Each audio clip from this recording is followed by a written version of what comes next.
I had such an amazing conversation today with Kam Knight, and I'm excited to bring some really great ways to uplift your life in 2026. We're starting the year off, as we always do, with ways to be more intentional, more conscious, more mindful, and go after the things that are calling you. And so Kam is really great with that. We ended up having a really long and rich conversation. And so we're going to split this into two episodes. So listen or watch today's episode, and then next week we will have the second part of the conversation, what's going to get more specific about some things you can do. And for those who are with us for both of these episodes, Kim has some great freebies that he's going to give away. So enjoy this episode. The world is a lot right now. Are you feeling it? We all need new tools to help us walk through the chaos with grace, ease, and compassion for each other and for ourselves. In this podcast, you'll hear from parents, educators, and other experts who can bring perspective to the monumental job of parenting.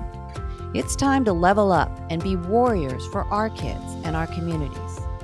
This is the Warrior Parent Podcast. I'm Marci Mitchell.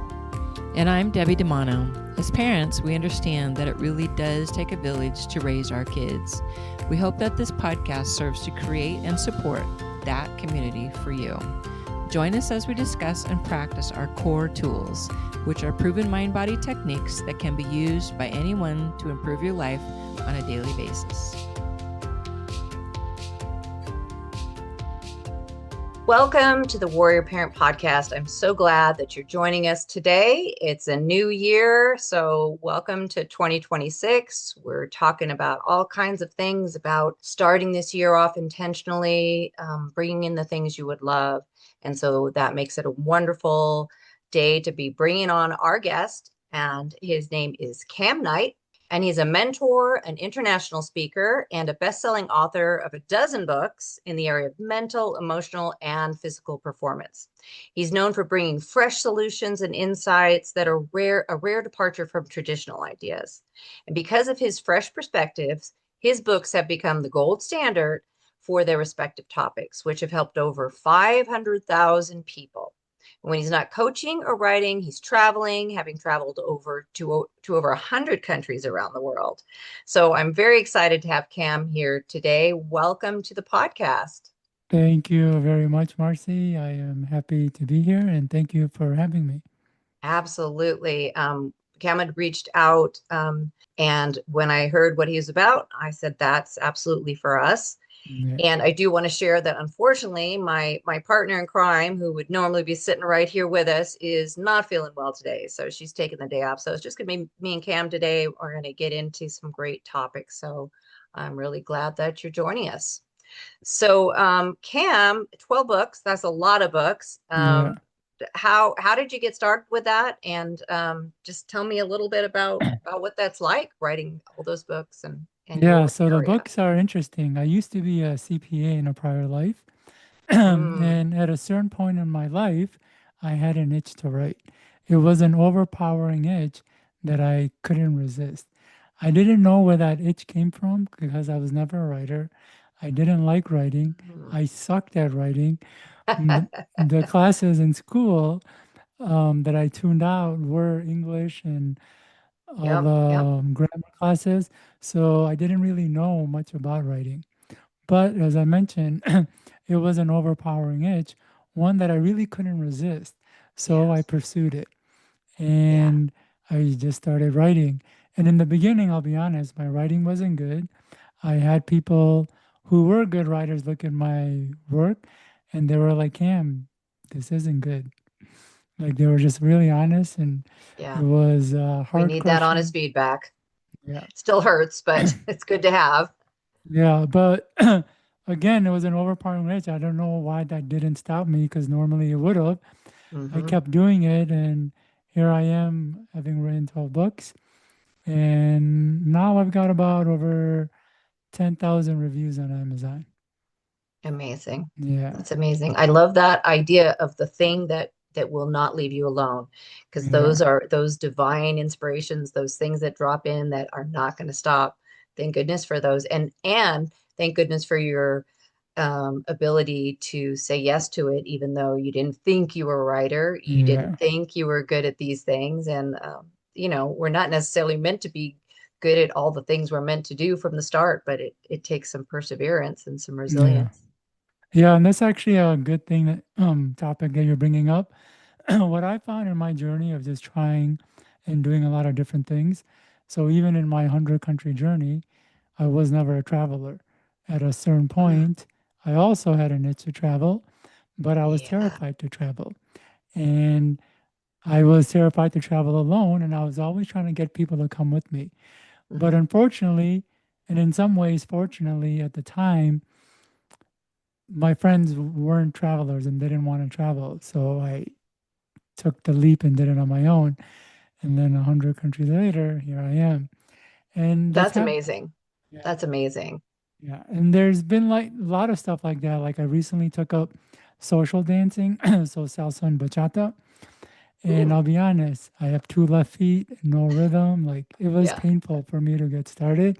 In fact, if you talk to the people who knew me when I was getting started, they would have thought I was like a really angry person because I'd get really triggered easily and upset. yeah. But what I realized from all of this experience is that it really isn't anything about who you are, where you come from, your upbringing, all of that. Those things do matter and they do help. But what I realized at the end of it all, it's just about repetition. The more Mm, you repeat something, and the more often you repeat it, the right. better you're just going to get. Even if you don't believe you can ever be good, even if Yeah. you think it's not going to work, if you just show up and just repeat, you'd be surprised how good you get and even how quickly.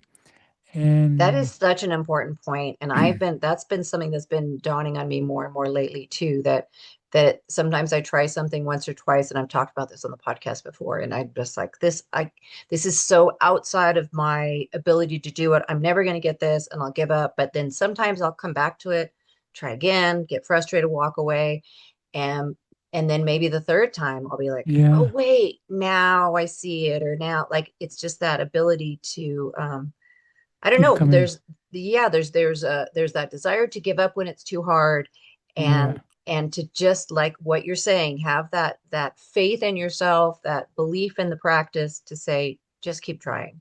yeah. And if I could add, sometimes you don't even need the faith or belief. It's just coming back and doing it over and over, Right. and then it'll Yeah. it'll build. And I like what Yeah. you said about how, the first couple of times it didn't feel right, like it couldn't Yeah. work, but literally like the third or fourth time, you're like, oh, I got this. And Something sometimes, changes, something clicks, something slides in. Yeah. and sometimes it's only a few times that we need where it Yeah. does click. But I do like to help people understand that the way the mind and body are built, everything about it, our entire essence and being, revolves around repetition. So in order to Mhm. get good at something, we need practice, and practice is a form of repetition. For something to become comfortable and easy, we need habits, and habits are formed through repetition. And they say success is habit. So success is achieved by repeatedly doing something over and over. But Yeah. more importantly, the concept of beliefs comes up in personal development. The thoughts that we think that drive our actions and decisions really came from repetition as well.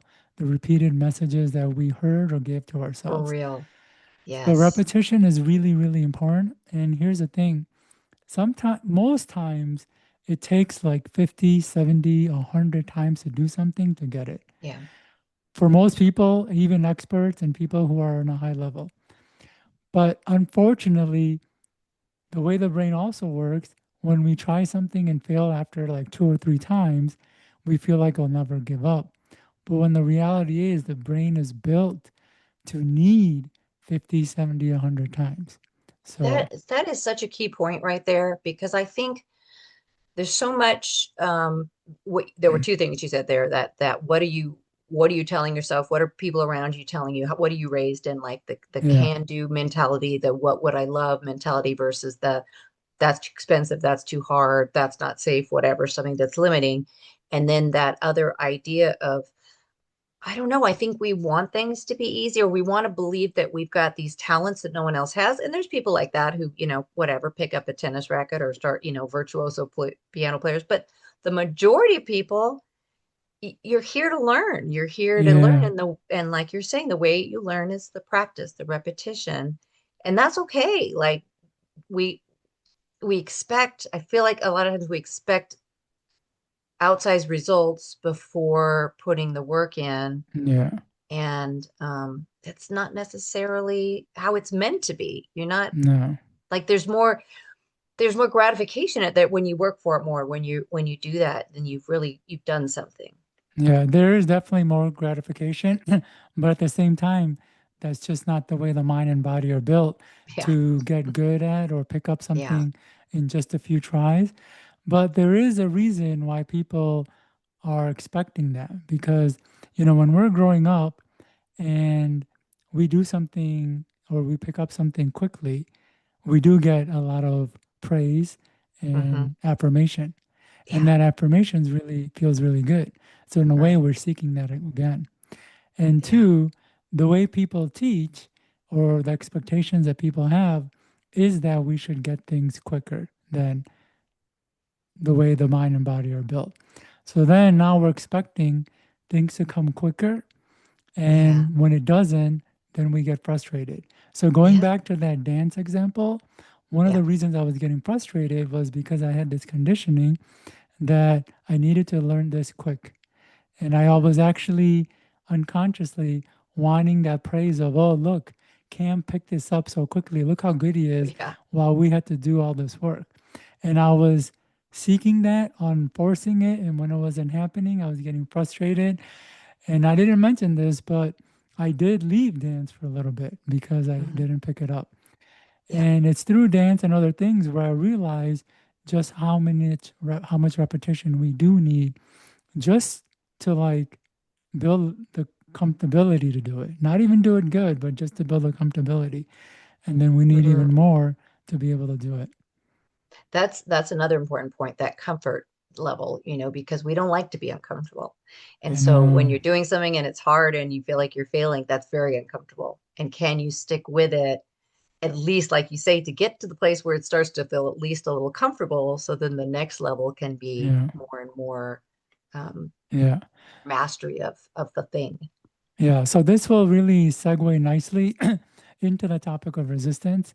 Yeah. So the way I So in my journey, I wanted to do and have more in life, and I fell short a lot. And I wondered why that was. Why is it if Hmm. I want to do something, I know what to do, I know how to do it, and I have the motivation, desire to do it, but for one reason or another, I can or don't do it. And I realized there's a part of our brain that's designed to hold us back, and it's actively working to hold us back. And I Mm. call this part resistance. And so the way resistance works is anytime we have a desire or a want, resistance will evaluate it to see if it's safe, if it's worth doing, if we have the time. And it goes through a whole host of criterias to decide if we should or should not do it. Now, there's many criteria the brain will filter through, and one of them has to do with the defense mechanism. So we all know we have a defense mechanism that's designed to protect us. And at the Hmm. most basic fundamental level, it's protecting us from pain, whether that's physical pain, mental pain, or emotional pain. So physical pain is obvious, which is getting cut, hurt, scraped, and it's Right. obvious why the brain would want to protect us from it. Though Hmm. there's one type of physical pain that a lot of people don't know about, and that's the pain of doing something we haven't done before. So, as I mentioned, for something to become comfortable, we need to build a muscle and habit for it. And if we haven't, then it's actually really unpleasant. It feels awkward and a lot of times painful. And because Yeah. the defense mechanism is designed to protect us from pain, oftentimes it doesn't reason or use logic to see if a pain will be helpful or useful, like healing pain or the Right. pain required for growth. It's pretty Hmm. much an on off switch. If there is pain or potential for it, block it. So when we do something new and there's pain, the natural response of the defense mechanism is to say, There's pain, block it, and then it'll keep us from doing it. So Mhm. oftentimes we're not doing something not because we made the conscious decision, but our resistance just said there's pain to doing this, and we're designed to keep us from having pain. So we're not going to do it. And then we don't really move forward, which is why after the first two tries and we experience pain, the natural thoughts that come in our head is this won't work. Why am I doing it? So we let it Mhm. go. Hey, we just wanted to take a quick moment to tell you about something very exciting that Debbie and I and our team have been working on for literally years. And that is our Cour Tools app, which is now available at the Google Play Store and at the Apple Store. And you can sign up for it now, and you will get access to all the tools we've been talking about on the podcast. And if you're an early adopter of Cour Tools, you can get a VIP price for $49 for a lifetime. That's Lifetime. right. Buy it once, and we'll keep Lifetime. updating it too. Yes, yes. So we're super excited about this. Go to Apple Store, go to Google Play, and purchase it now. Cour Tools, COUR, capital TOOLS. Go get it. Yeah, this must not be for me. Yeah. I'm not going to get this. All those kinds of thoughts. Yeah. So So, what do you do with that? How do you not let that just defeat you and stop you from learning the thing or continue on with something that could be amazing for you? so awareness is a big part of it. Hmm. Because if we weren't aware of what I just communicated, Yes. when that voice of this is not for me or why am I doing this can make us think that it's our voice, that we're the Hmm. ones thinking it. But it's really the voice of resistance because Yeah. resistance is throwing that voice in our head. And because that voice is in our head, we think we're thinking it. And because we think we're thinking it, we think it's true and valid. So Hmm. in those instances, we have to question that voice. So if we're doing Yeah. something and there's pain in the body and mind are saying, oh, let's not do it, step back and say, is that my voice? Or is that the voice Right. of resistance? Is that the voice of my desire? Or is that the voice of something that's holding me back? And when Yeah, we I love can, that. The voice of yeah, desire versus the voice of resistance. And which resistance. one do you want to listen to? Because they're both in there, right?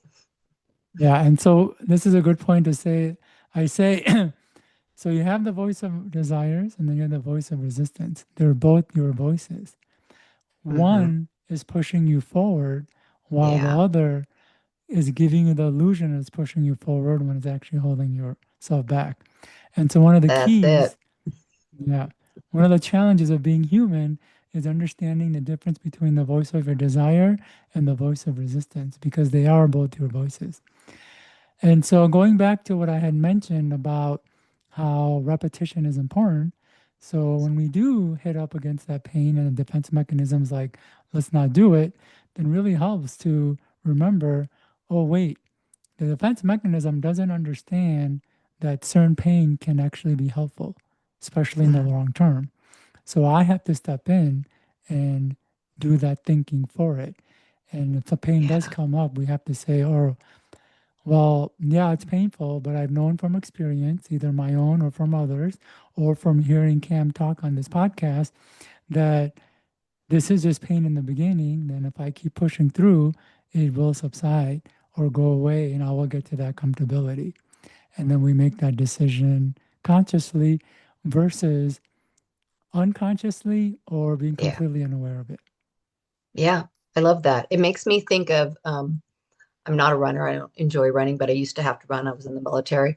And so sometimes when I would be out running and very uncomfortable, not, loving it, Yeah. I would do that thing of kind of like, well, I'm just going to go that much farther, just Oh, yeah. so you're ready to stop, you want to stop, your body's telling you to stop, and you say, okay, well, I'll just go that much farther. And then Yeah. I can stop if I want to. And then, maybe I Yeah. walk for a minute and then I'm like, okay, well, let me just do this next step. And for me, sometimes that can be a way to push through that resistance voice to be like, well, I don't have to think about if I'm trying to,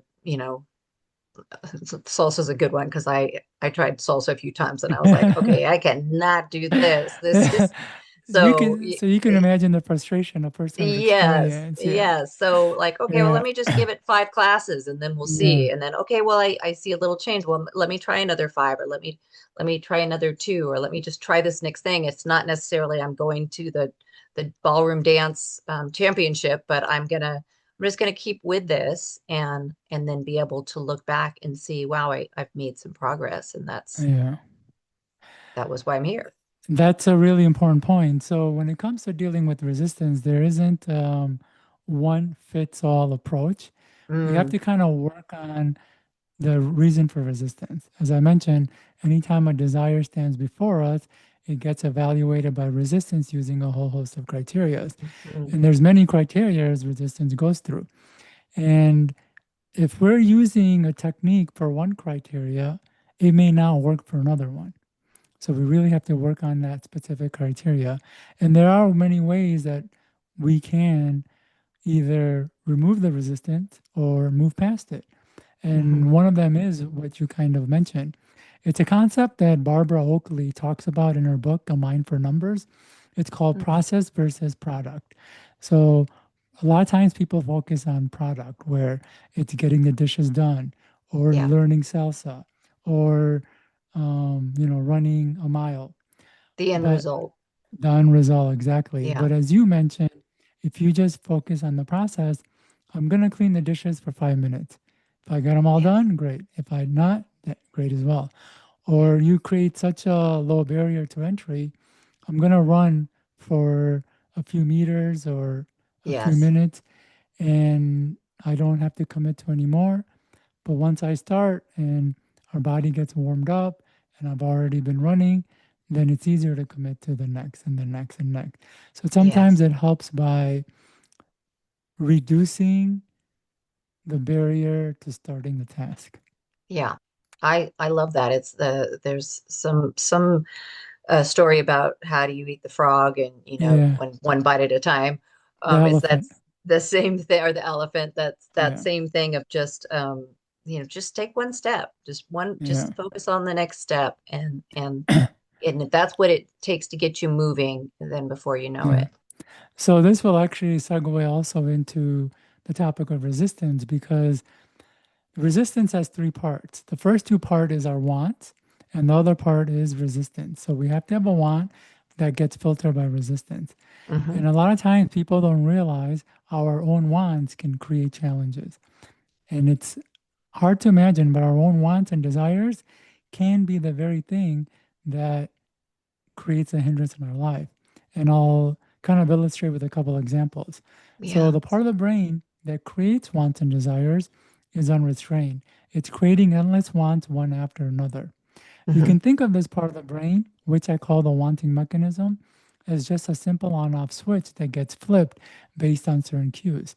It sees a new pair of shoes, it wants it. The latest iPhone comes out, it wants that too. A nice car drives by, and it wants it as well. And so the wanting mechanism is constantly creating wants all the time. And now we're living in a culture and society where there's just so many things to have and Right. own and do, and even those things have a lot of options and they have an options Hmm. that our wanting mechanism is being triggered and stimulated all the time. So it's pulling us into all these different directions. And so this is what's kind of creating the shiny object syndrome, where a Hmm. person sees something and they want it, they hear about something and they want it. And even while they're working on one want, their brain is creating other wants to chase. So it's really difficult for them to stay and stick with any single want. And so this is how our own wants can create a challenge to achieving them. Though this is just one challenge of our wants. Another challenge is what I call high wants. And this is where a person wants to be the next Elon Musk, Jeff Bezos, or Mark Zuckerberg, and they're wanting that right out of the gate. And it's too much of a change that the brain can't Mm. help but create resistance. And so what happens is when we want something, the wanting mechanism doesn't necessarily look to see what having that thing will mean. The people we have to give up, the new people we have to deal with, the risks and challenges that come with it. It sees the thing and just wants it. But resistance does see those things. And if there's too much of a gap between where you are and where you want to go, Mm. it will create resistance. So a lot of times when Yeah. we're doing something like the example of like running, when we make a commitment to come run 5 miles, it's such a gap from where we are Right. that the brain naturally just creates this feeling like, no, I don't want to do it. It Yeah. lowers our energy and drive. But when we can lower that gap, as you also mentioned, one bite at a time, then it Yes. becomes easier to do. And circling back to my books, I wrote all my books prior to ChatGPT. And so it was a real endeavor writing. I mean, it took months and years to Mhm. do it. And that's how I approached writing my books. I had a vision of what I wanted to write about and the outcome I wanted. And once I had the vision and how I wanted to unfold in mind, I put in the back burner. I didn't think about it. I didn't worry Mhm. about it. I just showed up every day to write. And that's how I was able to do it. Yeah. So, yeah, I love that. Just you just showing up every day and doing the thing that you can do. What's this is something that Deb and I talk about when you have like a big goal or a big dream. And some of this comes from the teachings of Mary Morrissey. I'm not sure if you're familiar with her, but I can't say I she have. has she's had a program called Prosperity Plus. She's written books and she talks a lot about what she calls brave thinking. It's the idea that you have this dream or whatever it is, and then it feels huge, like you're saying, it feels so big. So you start with what can I do with what I have right now? So if the Yeah, dream is, I don't know, to start a new career or buy a new house, or a house is a good one. I sold real estate for a number of years. So the idea is to buy a house, but you don't have money saved. You don't know, your credit score is not great. You say, well, okay, what's one thing I could do today? I could run my credit and then look at the problems, and then I could start tackling the problems one at a time. Or I yeah, could reach out to an agent and I could have a discussion. So it's just one little step, but once you start making those steps, things start to fall into place. Your yeah, mindset is set on the prize, on the thing you want, and you start talking about it and you start bringing in the people. Oh, well, let me introduce you to a lender. And that you talk to the lender and they're like, oh, you're actually okay, but you need to do this. So there's something you can work on. And before yeah, you know it, and it's often faster than you thought, things fall into place. You've called in on the experts, you've called in on people who can help you. You've started focusing on it. You've gone out. This is a good one. Get out in the car and go look at yeah, property, go look at houses and start to say, that's not for me. Oh, this is the one I love. Oh, and all of that starts this cascade of yeah, activity happening within your life. I think people are surprised all the time that like, wow, I never yeah. didn't think I could get there that fast. It sometimes things can happen much faster than we Yeah. imagine. All we Yeah. gotta do is take the first couple steps, Take and those those steps. Yeah. steps lead to the other steps, and those other Right. steps lead to other ones, and we realize, oh wow, it's not as big as my brain was making it seem. It's not as Exactly. overwhelming, but we do have Right. to take that step. This conversation has been so rich and filled with information. And it turns out Cam and I talked for over an hour. And so we're going to split this one up and give you half today and then tune in next week for the rest of this conversation, more information about some really specific things that you can do to level your life up. So we'll see you next week.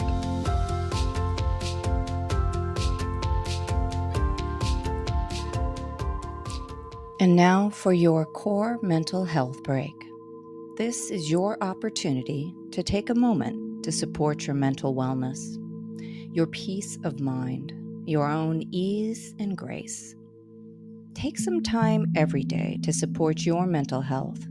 You deserve it, and it matters. Now let's try some bilateral tapping. Just cross your hands over your chest and place them on your shoulders, in the front of your shoulders. And then slowly, consciously tap one side, then the other. Left, right, left, right.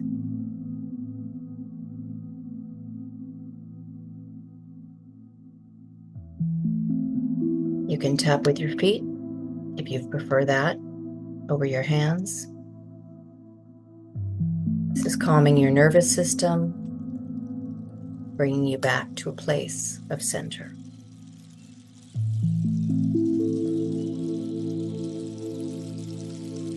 A simple technique you can do anytime.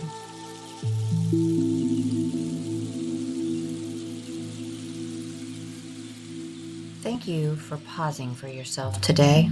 Your mental health is important, and you deserve peace, calm, and ease in your life every day. So please choose to receive it. It is always available right at your center, your heart, your core. Stay well, friends.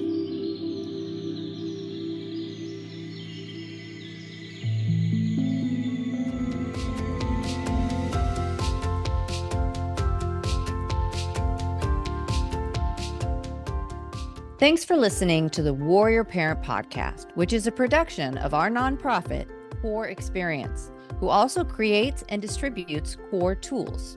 You can find us at courexperience.org. Make sure you join us next week for another informative conversation to help you and your family show up mindfully, purposefully, and joyfully with each other and in your community.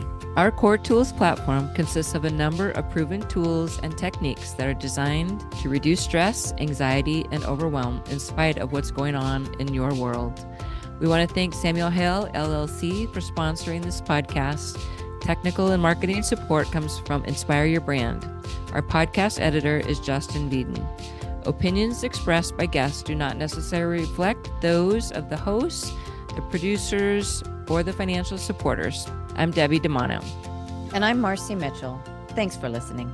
If you resonate with the idea of creating a community to help support kids and families, won't you join us by following the podcast and sharing this episode? You can even write a review. It truly does take a village, and we appreciate you.